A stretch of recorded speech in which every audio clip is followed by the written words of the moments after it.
All right, I'm going to talk about my new infrared heater.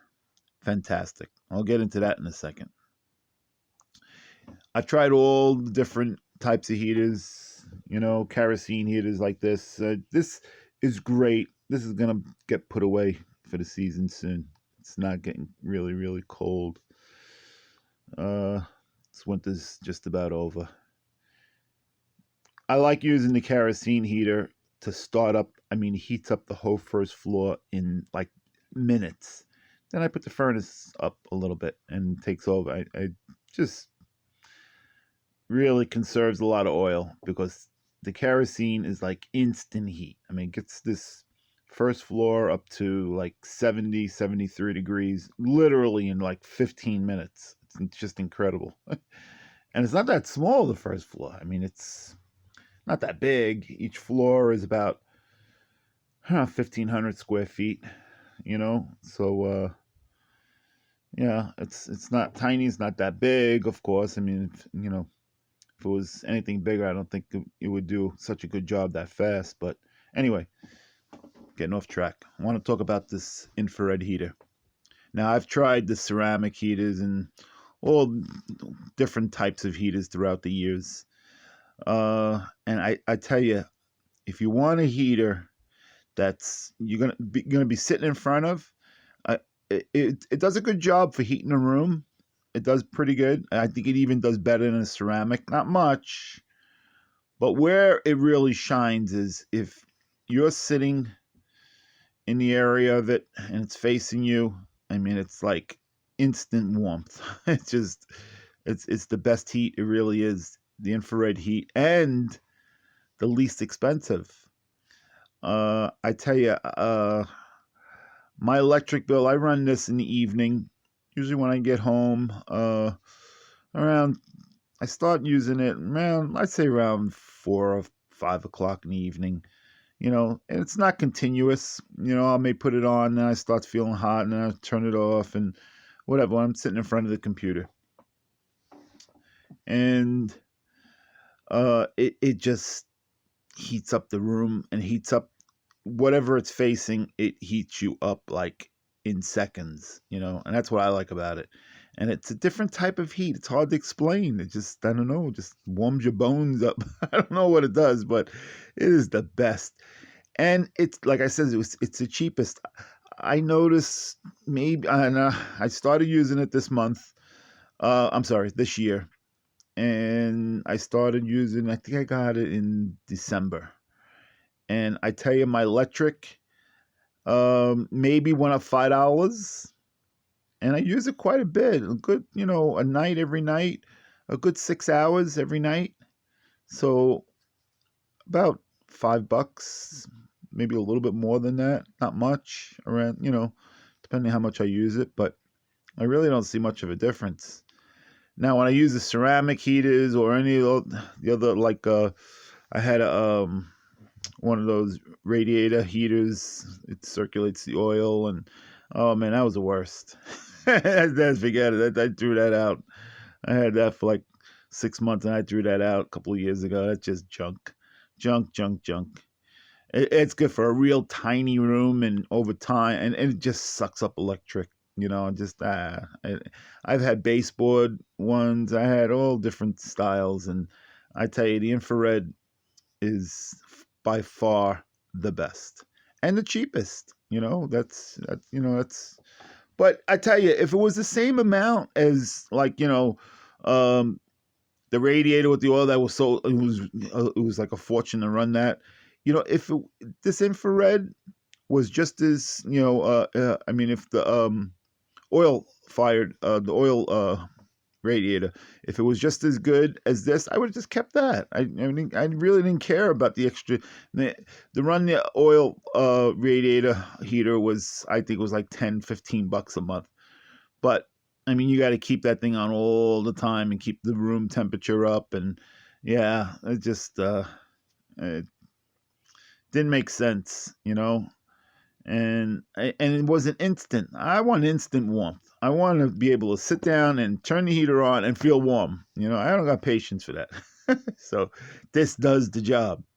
Now, The only thing is it's got these cheapos. Now, the next one I get will definitely be electronic. That's for sure. I didn't really know much about these infrared heaters when I got it. I just did a little research online and saw a couple YouTube videos, and yeah, people raving about how great they are and everything. But nobody ever talked about the weak part of these things, and that would be the switch. I don't know if anybody, I don't know how observant you guys are, but by now somebody might have noticed that on my phone. I gotta shut that stuff off. I don't know what this is, advertisements. Anyway, I'm sure somebody noticed by now that, wait a second, that switch doesn't look right on there. Well, we'll get into that in a second. Now, remember, I just got this December, not long. So this is the weak point. These switches, these rotary switches. Oh man, I just couldn't believe. I mean, after I was using it for a month, and the switch broke. I couldn't believe it. And I took it apart, and what happens is when you go from, I think it's like 750 to 1500, it just the voltage just, it must spark inside, do something, because it melted the plastic in between the metal contact. I don't know if you can see this: metal contact, plastic, and then metal contact. So, and this is only, high and low. I mean, it's off 750 and then 1500. So there's really not much, it's not like it's a 15, option switch, you know what I mean? So it's only doing really three things, and it just couldn't take it. It just, as you rotate it, it switches from that 750 to 1500. It must arc, and what was happening was the plastic was melting in between the contacts. So that's how I realized, because it actually, when I went to go put it on one evening, and it was frozen. I said, what the hell happened? I couldn't turn it at all. And it had melted on the plastic in between the contacts. So this must really heat up. I mean, that's what a fire hazard that is, huh? Maybe it's a material that won't, ignite or something. I don't know, but it melted it, and the plastic was melted over the contact, And so I cleaned it all up. I put it back together, and I says, I ain't putting that switch back in. No way. I am not putting that switch back in there. To me, that's pretty dangerous. But if I did this practice, what I'm going to tell you, if I did it from the beginning, this switch still would be good and working fine, and it'll outlast the life of the heater. Okay. To save this switch, this is what you would do. Okay. What you do is you throw your switch on first. Now that's the on position for my switch. Okay. And then you turn your thermostat up, and it comes on. There's no arcing now in between, your switches, in between your the levels that you're putting it at, 750 off to 750 to 1500. There's no arcing. There's nothing. It is because there's no current. There's no current flowing yet through there. And you see how fast this is? Look how fast this thing heats up. I'm already feeling heat. I'm like, if it was like 55, 60 degrees in here, I mean, I would feel warm already. This is how great this heater is. That's why I love these. Now, to turn it off, now this even gets even brighter than that. I mean, this gets, even hotter than that, I should say, as it goes on. And it peaks out about, I'd say about 3 minutes. Turn it on. Now I have this wired up to set just only on 1500. I never use 750. There's no point in, some people, you could set it to 750. You wire it up to 750. What I could have, but I use 1500 all the time anyway, so I just wired it up that way to switch. Okay, now to turn it off, you still, if I was to turn this off, that would be arcing from 1500 to off, you know. And this is a heavy duty switch. This is a 240 volt switch I put in, 240, 250. It's rated at 240, 250 volts. So it's a good, I think it's maybe a 50 amp, something like that.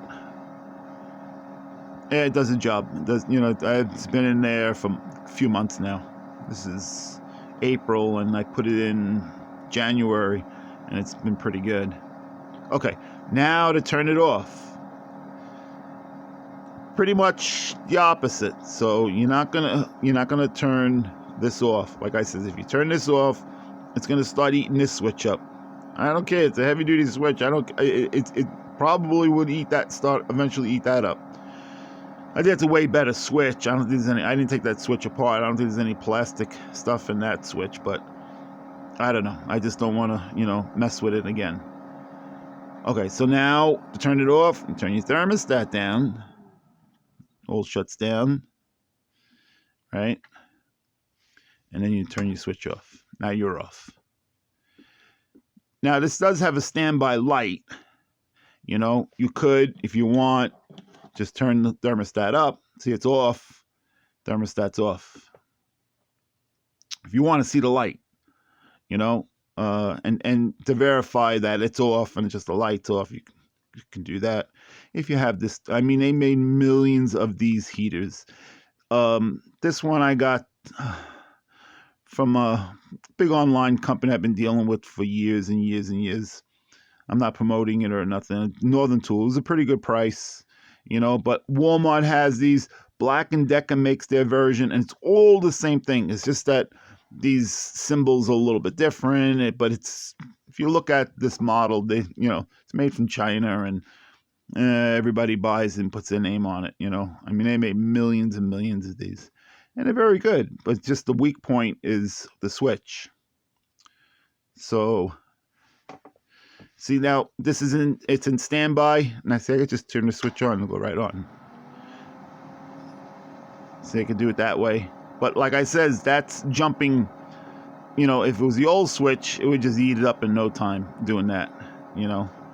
So I got into the habit now where I just turn the switch on, nothing happens, it's still off, then turn the thermostat on, and it goes on. I tell you, it's, you know, it takes a little while to get used to that, doing it that way. It's like, you know, you have to hit 2 controls to turn it on, but that's fine. I mean, if it's, you know, what is it, a second, you know, it takes an extra second, big deal. You know, if it's the switch is gonna last longer, and it's safer too. I mean, these things, you know, are a fire hazard. They are. I have this on a power strip. See this power strip over here, and my work computer, and I got some other stuff plugged into it. And I just hit, at night, I just hit that switch off, and all power is off to it. You know, it's not that I don't trust, you know, the wiring that I did on it or anything. It's just, these things are a fire hazard.